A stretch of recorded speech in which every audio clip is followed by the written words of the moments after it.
اور اس وقت کو بھی یاد رکھو جب اللہ فرمائے گا کہ اے عیسیٰ ابن مریم، کیا تم نے لوگوں سے کہا تھا کہ اللہ کے سوا مجھے اور میری والدہ کو معبود مقرر کرو؟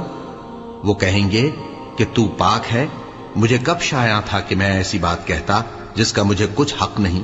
اگر میں نے ایسا کہا ہوگا تو تجھ کو معلوم ہوگا، کیونکہ جو بات میرے جی میں ہے تو اسے جانتا ہے، اور جو تیرے جی میں ہے اسے میں نہیں جانتا۔ بے شک تو علام الغیوب ہے۔ میں نے ان سے کچھ نہیں کہا بجز اس کے جس کا تو نے مجھے حکم دیا، وہ یہ کہ تم اللہ کی عبادت کرو جو میرا اور تمہارا سب کا پروردگار ہے، اور جب تک میں ان میں رہا ان کے حالات کی خبر رکھتا رہا۔ پھر جب تو نے مجھے دنیا سے اٹھا لیا تو تو ہی ان کا نگراں تھا، اور تو ہر چیز سے خبردار ہے۔ اگر تو ان کو عذاب دے تو یہ تیرے بندے ہیں، اور اگر انہیں بخش دے تو تیری مہربانی، اس لیے کہ تو ہی غالب ہے، حکمت والا ہے۔